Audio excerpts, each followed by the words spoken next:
सुधर जाओ सुधर जाओ सुधर जाओ एनटीए वालों। अरे भैया, क्वेश्चन फ्रेम थोड़ा ढंग से किया करो। बच्चों का टाइम इंपॉर्टेंट होता है, एग्जाम का टेम्परामेंट बिगड़ता है अगर गलत क्वेश्चन आता है या क्वेश्चन की लैंग्वेज सही ना हो तो। बिल्कुल इस बात को बताने के लिए मैं यहाँ पर दो क्वेश्चन आप देख रहे होंगे, पीरियोडिक टेबल वाले चैप्टर से क्वेश्चन है।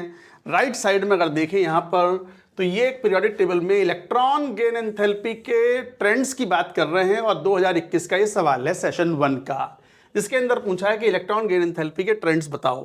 पहली बात तो आप जानते हो कि मोस्ट ऑफ द एलिमेंट्स के लिए इलेक्ट्रॉन गेन एंथैल्पी जो होती है वो नेगेटिव होती है। अब साइन के साथ अलग ट्रेंड आएगा, उनका मैग्नीट्यूड का ट्रेंड अलग आएगा। अगर आपने एनसीईआरटी पढ़ी हो इस चैप्टर की तो आपने देखा होगा कि वो भी अगर क्वेश्चन पूछता है तो वो ऐसे पूछता है कि ट्रेंड्स बताओ negative of electron gain enthalpy या फिर magnitude of electron gain enthalpy, ताकि बच्चों को कोई संशय ना रहे। नहीं, इन्हें मतलब ही नहीं इस बात से, क्वेश्चन दे दो कुछ भी, पता नहीं कहीं से उठा के कुछ भी देते हैं, चेक करते हैं या नहीं करते हैं।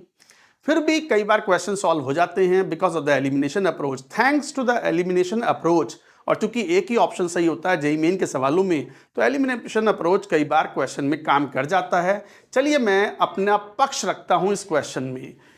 ये 2021 का सवाल है सेशन 1 का। Correct order of electron gain enthalpy की बात करें तो हमें पता है कि ऑक्सीजन फैमिली में सल्फर हाईएस्ट होता है, ऑक्सीजन लोएस्ट होता है, और negative of electron gain enthalpy या magnitude of electron gain enthalpy का ऑर्डर ऐसा होता है sulphur greater than selenium, tellurium, polonium and oxygen.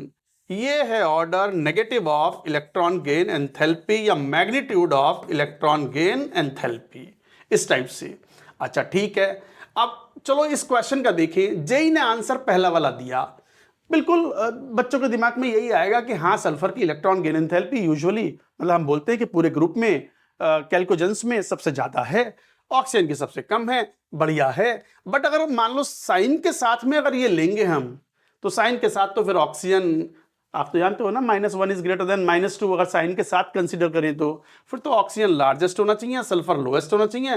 But इस क्वेश्चन में तो कोई दिक्कत है नहीं, ऐसा ऑप्शन ही नहीं है जिसमें ऑक्सीजन लोएस्ट हो और सल्फर हाईएस्ट हो, ऑक्सीजन हाईएस्ट हो और सल्फर लोएस्ट हो, तो फिर तो एक ही ऑप्शन बनता है। तो बच्चे समझ गए कि ठीक है, जेईई मेन पूछ रहा है कि इलेक्ट्रॉन गेन एंथैल्पी के ट्रेंड्स बताओ, तो इसका मतलब वो मैग्नीट्यूड की बात कर रहा है, इलेक्ट्रॉन गेन एंथैल्पी के negative of electron gain enthalpy की बात कर रहा है। यहां से रेफरेंस बच्चों ने 2021 में उठा लिया, ठीक है।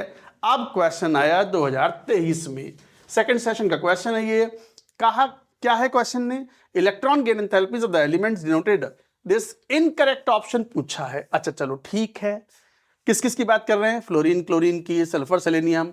अगर मैं हेलोजेंस की बात करूं तो मुझे पता है कि negative of electron gain enthalpy का ट्रेंड्स कुछ ऐसा होता है, क्लोरीन हाईएस्ट होता है, then fluorine, bromine, iodine and astatine. अच्छा ऑक्सीजन फैमिली का वो मैंने लिखा ही है, एक बार फिर लिखता हूं। सल्फर ज्यादा है, selenium, tellurium, polonium and then oxygen. ये ट्रेंड्स हैं minus of delta H Eg1 के। चलो ठीक है, इस क्वेश्चन को देखते हैं। अब यहां पे ये बात कर रहे हैं, ऑफ कोर्स ये जरूर ध्यान रखना है कि क्वेश्चन में एक ही ऑप्शन सही रखना है। इस तरीके से तो हो जाएंगे, बट बच्चों का टाइम वेस्ट होता है, वो सोचने में लग जाता है कि मुझसे मैग्नीट्यूड की बात कर रहे हैं या साइन के साथ मुझे कंसीडर करना है। जैसे इसको देखते हैं यहां, चलो मैं बात करता हूं विथ साइन और यहां केवल मैग्नीट्यूड, मैग्नीट्यूड वाइज। चलो ठीक है, अगर यहां देखें क्लोरीन से ज्यादा फ्लोरीन, अब क्लोरीन मोर नेगेटिव है इलेक्ट्रॉन गेन एंथैल्पी, तो इसका मतलब अगर साइन के साथ कंसीडर करेंगे तो -1 इज ग्रेटर देन -2, फिर तो ये सही है, ठीक है। सल्फर ज्यादा नेगेटिव है, तो फिर वो साइन के साथ कंसीडर करेंगे तो फिर ये गलत हो गया स्टेटमेंट। एस्टेटीन की वैल्यू लेस नेगेटिव है और आयोडीन की ज्यादा नेगेटिव है, तो उसके हिसाब से ये भी सही हो गया। पोलोनियम वाला भी सही हो गया। साइन के साथ अगर कंपेयर कर रहे हैं, और चूंकि एक हम इनकरेक्ट पूछा था, पहला तो करेक्ट हो गया, थर्ड करेक्ट हो गया, फोर्थ करेक्ट हो गया, तो फिर आंसर मान लो ये सेकंड वाला आ गया, ठीक है। अब मान लो मेरे दिमाग में आया कि मैग्नीट्यूड वाइज चलो देखते हैं, तो मैग्नीट्यूड वाइज के हिसाब से अगर देखें तो मैग्नीट्यूड फ्लोरीन का क्लोरीन से ज्यादा तो है नहीं, तो ये गलत हुआ, ये फिर सही हुआ, ये गलत हुआ, ये गलत हुआ। इसका मतलब इनकरेक्ट ऑप्शन कौन कौन से आ गए, फर्स्ट वाला, थर्ड वाला, फोर्थ वाला।